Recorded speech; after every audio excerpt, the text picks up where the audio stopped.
If you're like me, your For You page might have a lot of videos of China showing off the infrastructure and technology of China, boasting about its urban planning over the last 20 years, the improvements in air quality, the technology like the drone shows that they show in cities such as Shenzhen, or the verticality of places like Chongqing. All of those videos might very well be Chinese propaganda, honestly. Sometimes I make videos talking about American propaganda and exactly how deep it goes. Spoiler alert, you are more propagandized than you think. China is not the victim. We are not the victim. You are. This nice lady sent me messages like she find out U.S. government spent $1.6 billion to anti-China propaganda.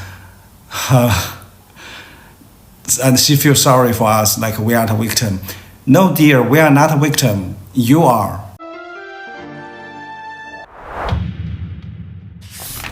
Do you want to know how I know the anti-Chinese xenophobia propaganda is strong? Because for a second, I thought the Chinese didn't build the Great Wall. Yeah, that's how I know. That's how I know.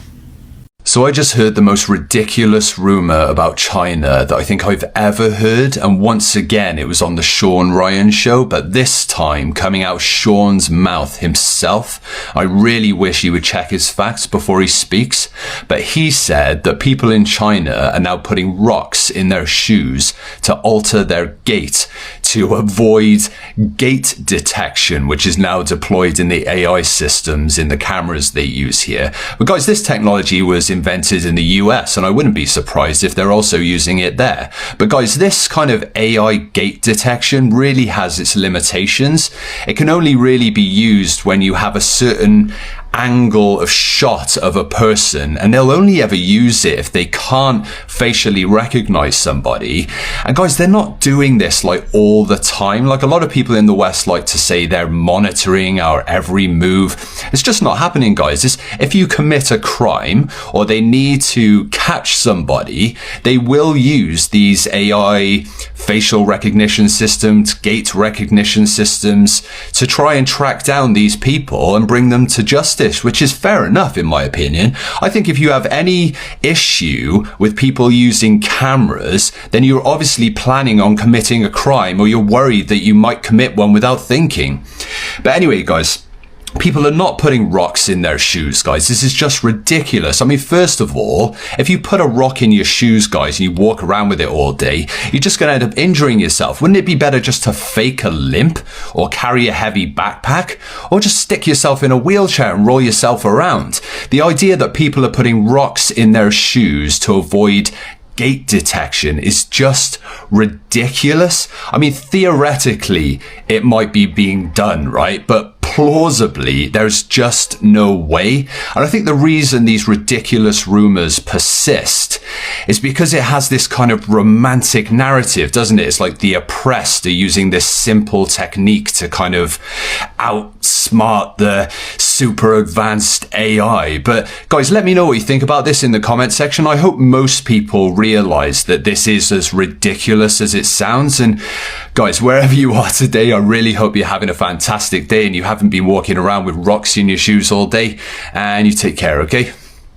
Peace. And yes, about topics that it didn't even occur to you, you might be propagandized on. What I always tell people is propaganda comes in many forms. No project is too big or too small for the United States government to be interested in trying to control the narrative. The US government has funded propaganda in everything from the largest newspapers on the planet, think the New York Times or the Washington Post, to Hollywood blockbuster movies, think the Marvel movies, down to tiny college anarchist zines, and maybe even TikTokers. During the 2024 election, the Democratic Party actually reached out to me and offered to pay me $13,500 to make propaganda videos on their behalf. I turned this down, but a number of other TikTokers took the money. The truth is that influencers became the new world for political information and even misinformation and disinformation campaigns to take root. That's why now I always tell people, do not just trust anything you see a talking head on your screen tell you. Please take the time to learn this information for yourself. In that pursuit, I've made a number of resource documents with learning materials so you can learn more about key issues, especially issues that relate to countries the United States has deemed our political enemies. Once a country is designated as a political enemy of the United States, we will do everything in our power to spread anti-that country propaganda to make you, an average American, think that they are evil. If you think they are evil, you will not complain too much about the United States doing horrible things to them, like committing genocide, or embargoing them and sanctioning them, or trying to starve them to death, or bombing them, or doing ground invasions. Recently, a creator popped up out of nowhere, making videos trying to debunk my claims about one such country. I went to their account and noticed the entire thing was a little weird. All of their videos were basically saying bad things about one country in particular that had been a political enemy of the United States. I wondered why this one person, a person named Aspen, was basically getting on the internet and repeating so much State Department propaganda about people that we had brutalized in the past, who were just doing their best to survive after the horrors that the United States government had enacted upon them. And then one of my followers sent me this. The creator's name is Aspen Griffin, and this is an article from 2014, ostensibly when Aspen Griffin got her professional start as an intern at a place called START, the National Consortium for the Study of Terrorism and Responses to Terrorism, a Department of Homeland Security initiative. Today, Aspen currently resides in Washington, D.C., per her own Twitter, so it's safe to say government work suited her fine. That's just speculation. I don't know for certain she still does government-affiliated work, but I know for certain she has in the past. And as part of my efforts to make sure you are all aware of propaganda and how it works, I want you to know that if you love Aspen and her content, you should be aware that, at least in the past, we have concrete evidence that she was affiliated with the Department of Homeland Security, who would have an invested interest in making you believe the United States' political enemies are evil. All information comes with a bias, and I try to be upfront about my bias. I am a Marxist, and one of the most important things to me is anti-imperialist liberation struggles for the most marginalized and vulnerable people around the world. That is who I stand with. And Aspen stands with the Department of Homeland Security, the American government. That does mean you can't still enjoy her content if that's what you're into. However, it does mean you should be aware of that bias when you consume her content. If it sounds like she's repeating a lot of American government talking points, that's probably because she likes the American government, and she has, at least at one point in her life, definitely been professionally affiliated with them. American propaganda is this idea that everyone should have freedom and democracy in elections, and there shouldn't be an overarching level of control from the state, which is ironic given how much the United States influences other countries. Russian propaganda is more about trying to disrupt reality so that people can't discern truth from fiction in order to instill a sense of cynicism that things can't get better, which is also ironic given philosophers such as Dostoevsky, who originate from Russia. Chinese propaganda, however, is much less ideologically based. China, from what I can tell, understands that the context behind its history and its political system is what applies and works best for the People's Republic of China. It does not necessarily believe that every other country should also have that same system of government. What's also really difficult to describe unless you understand it yourself is that the Chinese mentality towards government is not the same as the American mentality towards government, in that the American mentality towards government is more free-spirited, it's more optimistic and aspirational. There's this mythologized past where America has been constantly in the pursuit of liberty for all, and the United States believes in extending that to other countries as well. The Chinese mentality towards government is a bit more cynical, in this idea that there was a century of humiliation. There was the end of the Civil War in 1949, in which the PRC took over control of the mainland from the ROC, and even then there were several missteps by the PRC, such as the Great Leap Forward and the Cultural Revolution, which did not yield positive results. Essentially, China is not as interested in exporting its ideology to other countries as the United States is, because they don't believe that it would necessarily work for everyone. However, the reason why these propaganda videos don't really bother me that much is because I believe it adds more pressure to the US to do more for its people. In that, if China continues to call our healthcare system idiosyncratic, which it is, then that might encourage some degree of healthcare reform to eventually achieving universal healthcare, something that would be really, really nice. There is historical precedence for this. For instance, the Civil Rights Movement. The Soviet Union repeatedly criticized the US for its racial inequality, saying, "How can you claim that you're for freedom for all if you can't even provide it to your own people?" In one instance of the Little Rock Nine, Eisenhower was embarrassed by the worldwide press that it received when these students couldn't go to school in Arkansas. And so because of that, he had to call in the National Guard. That competition between the US and the USSR throughout the Cold War is what encouraged the United States to provide more for its citizens. It's no coincidence that after the fall of the Soviet Union in 1991, suddenly the US starts doing less for its people. That is the ideal scenario. The US sees that it's falling behind to other countries, so it reinvests back into its people in order to maintain relevance. Has that happened in the past? Yes. Does it always happen? No. There was also the first Red Scare in the 1910s. This was a growing socialist and communist movement in the US. This was labor riots and labor revolts and strikes. This was things such as anarchist bombings, and overall this idea that the US government should be overthrown to become more representative of its people. Well, what did the US do in response to this? Well, some laws were passed, such as rent laws for the first time, but there were also things such as the Palmer Raids. There was mass deportations, and it eventually led to the Immigration Act of 1924. That's my general take on it, in that I don't see China as being an ideological threat to the US, but I do see them as a good rival to motivate the US to do better and to do more. And if these videos help encourage that, then by all means. I'm gonna show you what Chinese propaganda looks like in China. I'm here in Shanghai outside of some residential buildings, and we have a propaganda poster right here. It says, responsible pet care, telling people to pick up after their dogs and take care of their animals. This one is really sinister, you guys. It says, respectful movie viewing, telling people not to use their phones in the theater. Just look at the level of oppression here. This propaganda poster says paper waste sorting. Wow, I can't believe people live like this. By the way, I see people in electric wheelchairs like this, elderly people getting around town like every day. Americans would never stand for this level of oppression. Courteous traffic behavior. Wow, and then a cute cartoon of people behaving in the street. This is a bad one, you guys. China really is a dictatorship. Look at this. Look at the propaganda. Polite dining etiquette. Oh my God. Oh my, wait. There's a security camera.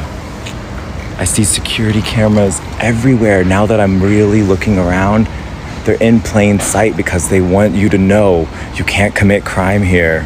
They're watching me telling you guys the secrets about the Chinese government. I gotta go. It has nothing to do with the fact that thousands of people live here and they don't want chaos and crime in their streets. It has nothing to do with the hundreds of 15-cent bike shares lined up here.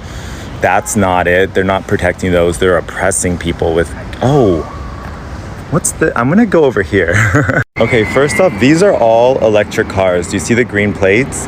There was traffic going behind me the whole time I was recording this video, and you could barely hear it. Also, all of these zero emission bicycles that are affordable and convenient. But look at this. I honestly didn't even know this was here, and I just have to check it out. It smells like flowers.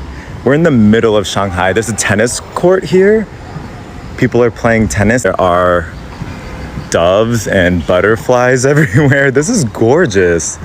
Do people walk through this as part of their commute? This is so gorgeous and cute. That's the thing about Shanghai. It really is one of the most beautiful cities in the world. And I think it's totally underrated. The quality of life here is insane. Like, do you see this? All of these really gorgeous shops and public spaces to explore, and restaurants right in the middle of these huge residential high-rises. This honestly is like very average in China. I mean, it's more expensive to live here, but places like this are popping up everywhere. This guy says people are talking about the Uyghur G-side in Big 2025, and then he posted an article that said State Department lawyers conclude insufficient evidence to prove G-side in China. And I'm glad people are finally realizing how unsubstantiated this narrative is. But it was not this way 4 to 5 years ago. Do I have any OG fans out there who remember what happened to me back then? Basically, all of the leftist creators on TikTok came out and started talking about the Uyghur G-side. And me being borderline autistic and slightly older and more well-researched than a lot of those creators, I was like, yo, no, there's no evidence for that other than what's been cooked up by the US State Department. And this created like a high-profile debate here on TikTok. A lot of the other creators were mad at me. Some of them were like, I don't really know what's going on anymore. But then one of them scheduled an interview with US Representative Jim McGovern, who was pushing for sanctions on China. And the video of them talking to him is no longer on the internet, but I really wish it was. Because the majority of these leftist TikTokers were just going along with this guy's ultra-imperialist narrative. Like, yes, we need to sanction China and push for World War III with China in order to save the Uyghurs. But because I made such a fuss about it, they allowed my friend Adrian to come into the meeting and ask some critical questions. And when he did that, he absolutely destroyed Representative Jim McGovern, who had absolutely no response. He was like, hey, Jim, how is putting sanctions on the Uyghur people going to do anything except for hurt their local economies and make it so they suffer more? And Jim McGovern was like, the point is that we need to turn them against their government through suffering. Bro, and I wish I still had this video. All the other leftist and liberal TikTokers were just like, what? Like they had sat there and let this guy parrot neocon anti-China talking points for like 30 minutes. And then this Marxist comes in and just shows that the guy is a bloodthirsty neocon who just wants to destroy China. So yeah, it was different times back then. Nowadays, a lot more people are privy to what's going on in the world and how this propaganda is baked up by the US State Department. Oh, and if anyone remembers that whole saga, if you were around at the time, please let me know in the comments. That's really interesting to me. Seems like a long ass time ago now. I love this question. How do you know what is or is not propaganda? If you don't know me, I am a person who spent the first 17 years of my life researching American politics and history for fun. Because apparently that's the type of neurodivergent I got. The kind where you spend hours reading declassified CIA documents and, back when it was still an option, looking through grant information on the National Endowment for Democracy's websites. Since then, I have started actually doing this more semi-professionally, I would say, over the past 9 years. I am a New York Times bestselling author with a book about capitalism, and I do the research for a research-based podcast about American imperialism and intervention around the globe. One thing in particular I am passionate about is American propaganda. The United States, if you're not familiar, spends billions of dollars with a B every single year spreading propaganda both domestically and abroad. And the propaganda is not particularly fascinating. It's what you would expect. Capitalism good, communism evil. Political enemy deserve to be bombed. These people did modest land reform. We hate them. You hate them, right? We hate them. We hate them. You're not poor. Actually, you're super lucky and things are going great for you.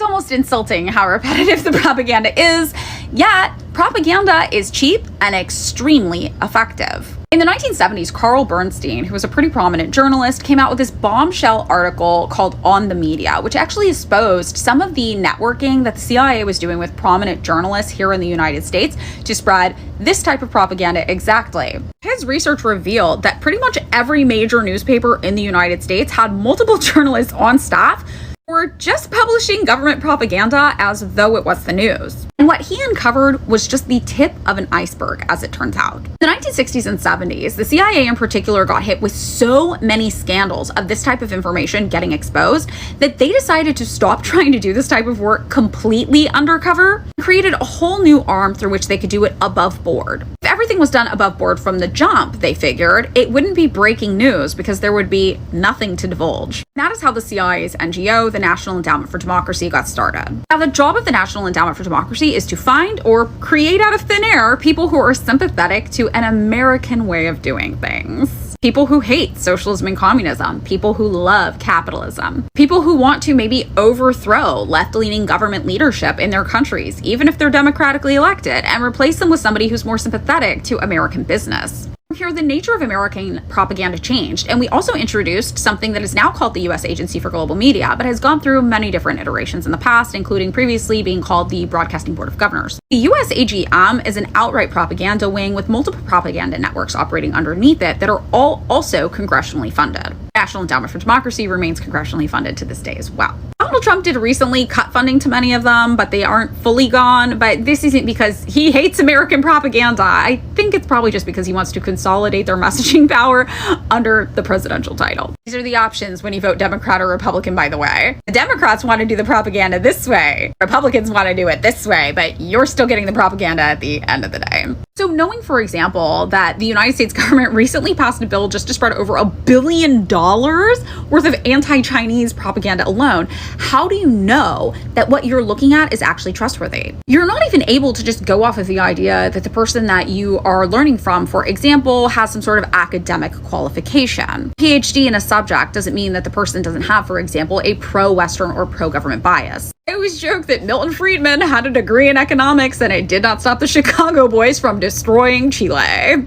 Additionally, the information you are going to find most readily available whenever you're looking into a topic, especially on the internet, is going to be information that reflects the bias of the current power structure, which doesn't necessarily make it trustworthy.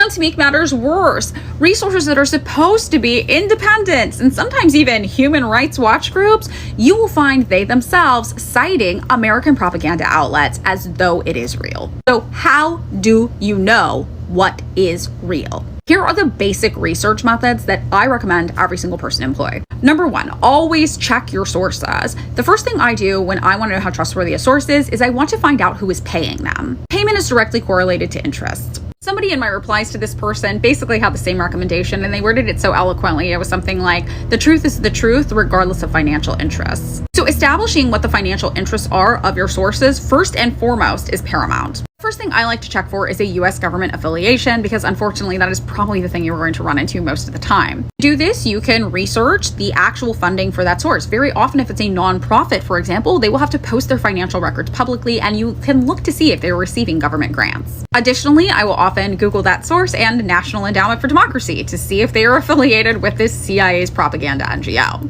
We'll also check to see if the source is citing known US propaganda networks like Radio Free Asia, for example, Voice of America, Radio Free Europe, Radio Liberty. These are all media groups under the US Agency for Global Media, our outward propaganda network, and I think every American should familiarize themselves with these. Sometimes I have been shocked to discover that a source is being outright paid directly just by the Defense Department or the State Department. It's usually Congress that is paying people if it's not a congressionally funded NGO. And sometimes you can even look at the journalist LinkedIn to see their previous affiliations to see if they have a track record in basically doing government propaganda work. Once you've established their payment incentive, who is paying them, you can understand what their bias is in writing this information. I usually disregard this information, but starting out, it might be hard for you to find information that you can't disregard if these are your qualifications. The most important thing I think you can do is look at a lot of different information with different funding sources and biases. If you have, for example, two different pieces of information about the same incident that both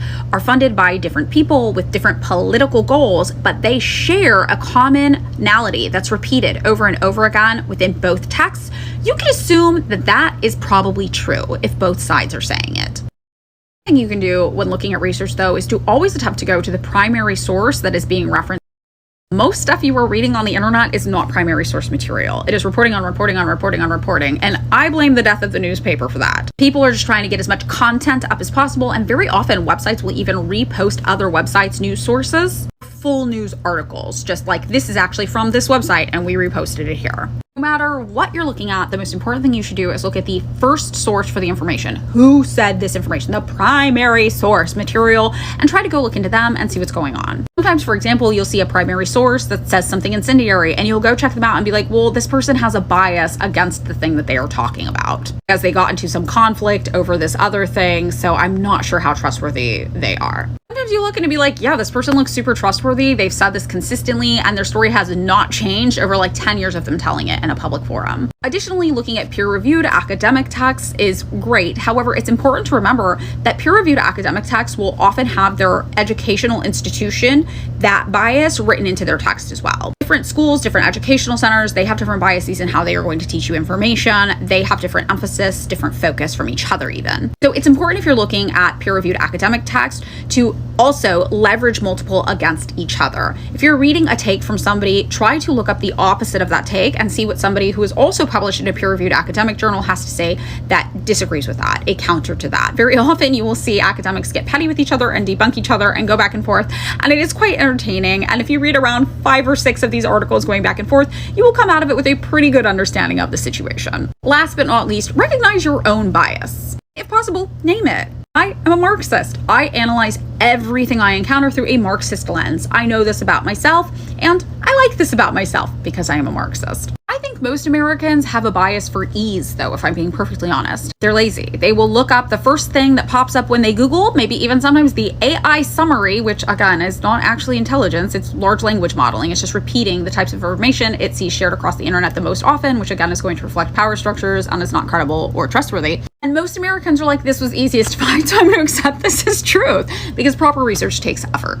I provide resource documents. A lot of the information will be dry, but I also do try to include more puppy things that are just more interesting for the average person to pay attention to. I know sometimes reading a 350-page book about the hidden history of the Korean War isn't super fascinating for the average person. I will even also include sometimes pop news articles that disagree with my perspective because they are stating a fact that is a commonality repeated across multiple different sources, specifically to show you, hey, even these people I disagree with agree this thing is true. Learning, basically, is messy, and it's a process, and it's going to take you a long time. And if you're doing it right, the process never ends. China is not the victim. We are not the victim. You are. This nice lady sent me messages like she find out U.S. government spent $1.6 billion to do anti-China propaganda. And she feels sorry for us like we are the victim. No, dear, we are not a victim. You are. They spend your tax money to brainwash you to find out the socialism compared to capitalism is much nicer to the working class, especially for middle class and under middle class. And they didn't stop China's growth. They didn't stop China's prosperity. China, our economy and our people's living standard, all very good compared to United States. I live in United States, California, 2019 to 2023, and I can tell you from my personal perspective, 2019 China's living standard already maybe 3 times better compared to the United States for the middle class and under middle class. The rich class, forget about them. They have good life no matter which system they live in, okay? So, dear, we are not the victim, and you are. And also the video I post here is not like I'm trying to tell you, oh, you cannot slander us, something like that. I'm trying to telling you the truth that you can wake up from that harm. You are the victim, guys. I'm not trying to offend you, okay?